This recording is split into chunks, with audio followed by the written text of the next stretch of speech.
Hello everyone, আজকের এই ভিডিওতে আমরা দেখব কিভাবে আমরা শর্ট হ্যান্ড ইউজ করতে পারি। শর্ট হ্যান্ড কি? শর্ট হ্যান্ডও একটা ভ্যারিয়েবল অ্যাসাইন করার এবং ডিফাইন করার জন্য ইউজ করা হয়। তো আমরা এর আগে দেখেছি ভার ইউজ করতে হয়। কিভাবে ভার ইউজ করতে হয়? আমরা যদি এখানে একটা ফোল্ডার ক্রিয়েট করে নিয়েছি আমরা how to use short hand. তো এখানে আমরা একটা ফাইল ক্রিয়েট করে নিচ্ছি main.go, তার মানে মেইন যে ফাইল আছে সেইটার জন্য আমরা বুঝতে পারি যে এটা মেইন ফাইল আমাদের। তারপর প্যাকেজ মেইন, এটা আমাদের সবসময় ডিক্লেয়ার করতে হবে যদি আমরা রুট ডিরেক্টরিতে থাকি সেই ক্ষেত্রে। তো তারপরে আমরা ক্রিয়েট করবো একটা ফাংশন, যে ফাংশনটার নাম হবে মেইন। এটা হচ্ছে এন্ট্রি পয়েন্ট, আর কার্লি ব্রেসেস আমরা সবসময় এভাবে লিখবো, নাহলে আমাদের ইরর দিবে এখানে। তো এইটার জন্য এখন আমরা কি করতে পারি, আমরা প্রিভিয়াসলি যে ভ্যারিয়েবল লিখেছিলাম সেটা কীভাবে লিখেছিলাম, var, তারপরে স্ট্রিং অথবা variable name, let's say variable name and তারপরে স্ট্রিংয়ের ডাটা টাইপ, মানে ভ্যারিয়েবলের ডাটা টাইপ, সরি। তো ভ্যারিয়েবলের ডাটা টাইপ আমরা এইভাবে লিখছিলাম, কিন্তু এইখানে শর্ট হ্যান্ডের জিনিসটা একেবারে ডিফারেন্ট। এইটা আমাদের ইউজ করতে হয় কোলন ইকুয়াল হিসাবে। তো আমরা কীভাবে করতে পারি এইটা? প্রথমত আমাদের একটা ভ্যালু নিতে হবে। ফর এক্সাম্পল আমরা যদি বলি যে ভ্যারিয়েবল নেম, ওকে, অ্যান্ড তারপরে কোলন ইকুয়াল, তারপরে আমাদের যে ভ্যালু আছে সেই ভ্যালুটা লিখতে পারি। সো এটা আমাদের ভ্যালু। তো এইটার একটা অসুবিধা আছে। অসুবিধাটা হচ্ছে সেইটা যে আমরা চাইলেও এইটা মানে গ্লোবাল ভ্যারিয়েবল হিসেবে ইউজ করতে পারবো না। তো আমরা এই যে ভ্যারিয়েবল নাম এখানে নিলাম, নিয়ে এখানে fmt.println দিয়ে আমরা এটা প্রিন্ট করতে চাই, তাহলে দেখবো যে আমাদের এখানে ইরর আসতেছে, কারণ expected declaration found variable name. তো যাই হোক, এইখানে আমরা কোনো সময়ই গ্লোবাল ভ্যারিয়েবল হিসেবে এটাকে ব্যবহার করতে পারবো না। তো এইটা একটা সমস্যা, মানে মেইন ফাংশনের বাইরে আমরা ব্যবহার করতে পারবো না, গ্লোবাল ভ্যারিয়েবল বললে ভুল হবে আসলে।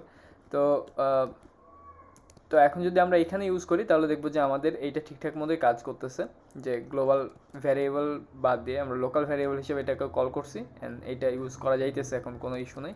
সো আমরা এটা কী করবো, আমরা এখন রান করাবো। ওকে, সো রান করাবো কী করে, আমরা গো রান main.go বরাবরের মতো।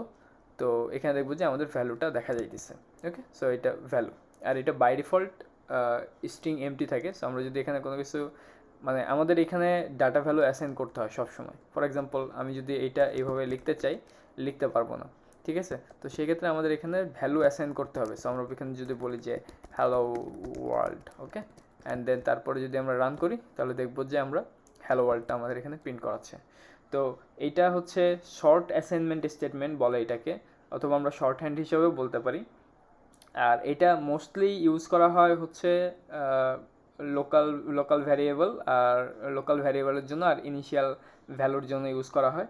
তো ইনিশিয়াল ভ্যালু কিংবা রিটার্ন ভ্যালুর জন্য ব্যবহার করে। ফর এক্সাম্পল আমরা যদি এখানে দুইটা ম্যাথমেটিক কোনো ইকুয়েশন করি, for example var a equal let's say a int equal let's say আমরা বলি এখানে 10, অ্যান্ড তারপরে var b integer equal 20, and then আমরা যদি এটা সাম লিখতে চাই তাহলে আমরা এভাবে লিখতে পারি sum equal a plus B, and then আমরা বলতে পারি fmt.println দেন সাম।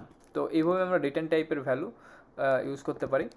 তো এখানে আমরা যদি গো রান ইউজ করি তাহলে দেখবো যে আমাদের যে ভ্যালুটা আছে ভ্যালুটা দেখাচ্ছে। তো এইভাবে আমরা ইউজ করতে পারি। দুইটা মনে রাখার জিনিস আছে এখানে, সেটা হচ্ছে আমরা এটা আনইনিশিয়ালাইজভাবে রাখতে পারবো না, মানে ভ্যালু আমাকে অ্যাসাইন করতে হবে এক, দ্বিতীয়ত আমি ফাংশনের বাইরে থেকে এটাকে কল করতে পারবো না। ঠিক আছে, ধন্যবাদ এইটুকু ভিডিও দেখার জন্য। আর নেক্সট ভিডিওতে আমরা আরও কন্ট্রোল ফ্লো নিয়ে কথাবার্তা বলবো। আর আরও একটা জিনিস, সেইটা হচ্ছে আমরা বলতে ভুলে গেছিলাম, সেইটা হচ্ছে যে মেইন যে ভ্যারিয়েবলটা আছে আমাদের, যে var এই ভ্যারিয়েবলটা ছিল আমরা এটা যেটা দেখছিলাম, এটার আরও একটা উপায় আছে, সিস্টেম আছে লেখার। তো ওইটা আমরা নেক্সট ভিডিওতে কভার করব, যখন কন্ট্রোল ফ্লোটা করব তখন সেই সময় আমরা দেখিয়ে দেবো এটা। ধন্যবাদ ভিডিওটি দেখার জন্য, ভালো লাগলে লাইক অ্যান্ড শেয়ার করে দিবেন।